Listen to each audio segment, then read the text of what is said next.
Hi! Welcome to this part of my review featuring Midnight, Legacy of Darkness.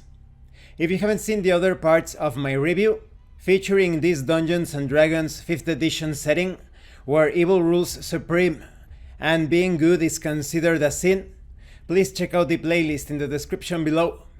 This time we are going to continue taking a look at the human races, but first, I would like to talk about this channel's sponsor, Heroes and Hardships.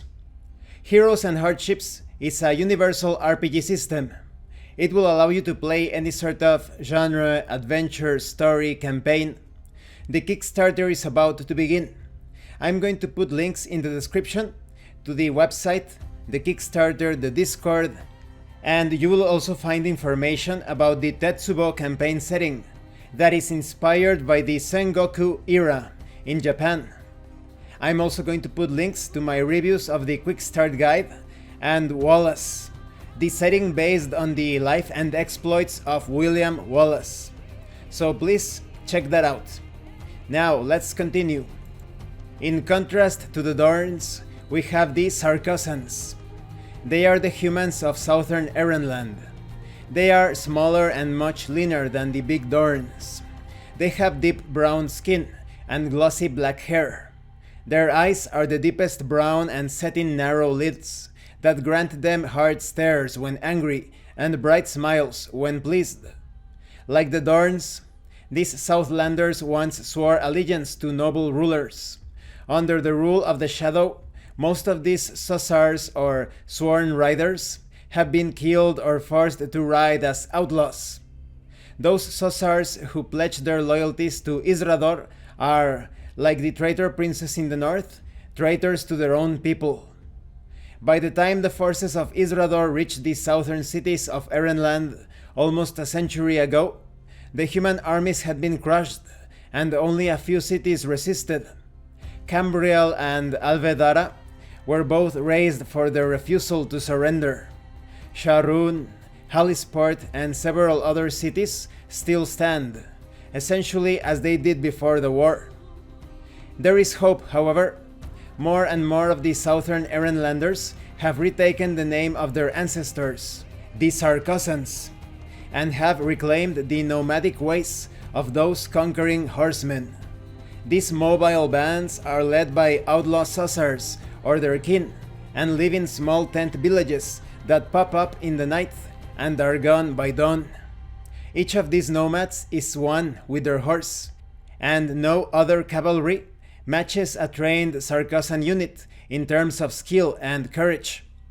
But even these daring free riders cannot succeed against the beings who occupy their lands, 10 times their number of entrenched, well-armed and well-armored orcs, goblinoids and turncoat humans, supported by legate commanders. Sarcosan riders favor versatility and finesse over brute strength. They wield Sarcosan lances and composite longbows when on horseback.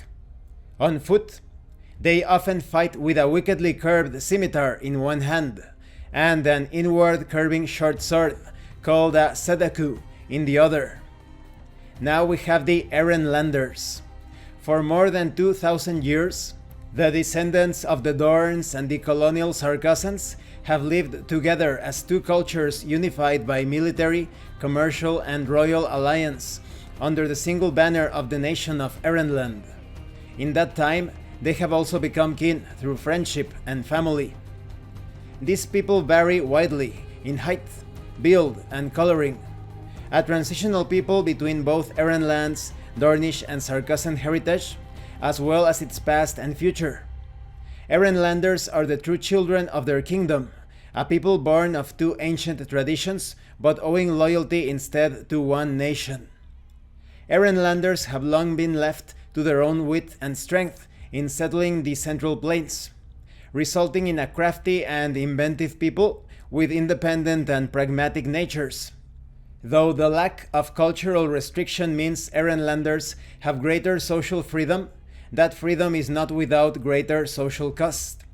Whereas respect for the past and hatred for the Shadow bind the Dornish houses and Sarcosan liege lords to their people, The Erenlanders have no such guiding lights or sense of unity.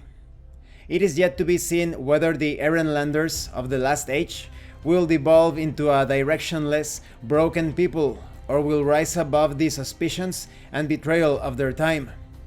When it comes to general human traits, you choose 2 different ability scores and increase each by 1. Humans are considered adults when they reach their late teens. Although humans can live for nearly a century under the shadow, most humans are lucky to see late middle age. Most humans tend to be between 5 to 6 feet in height. Dorns are often 6 feet tall or taller, while Sarcosans are a bit shorter, while Erenlanders tend to fall somewhere in the middle. Dorns are usually broader and heavier, Sarcosans have slighter builds, and Erenlanders again end up somewhere in the middle. Your size is medium if you are a human, and your base walking speed is pretty decent. Humans are proficient in 1 skill of their choice. They gain 1 heroic path feat of their choice and 1 additional feat again of their choice. Humans speak Erenlander and 1 additional language of their choice. There are 3 human races as explained in this video and in the previous video: the Dorns, Erenlanders, and Sarcosans. They have specific traits. In the case of a Dorn human, that character is going to be very strong, proficient in survival, and they will be able to speak Norther. In the case of an Erenlander human, they are proficient in 2 skills of their choice.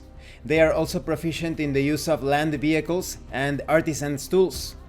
And in the case of a Sarcosan human, he or she is going to be quite dexterous, proficient in animal handling or history, and will be able to speak colonial.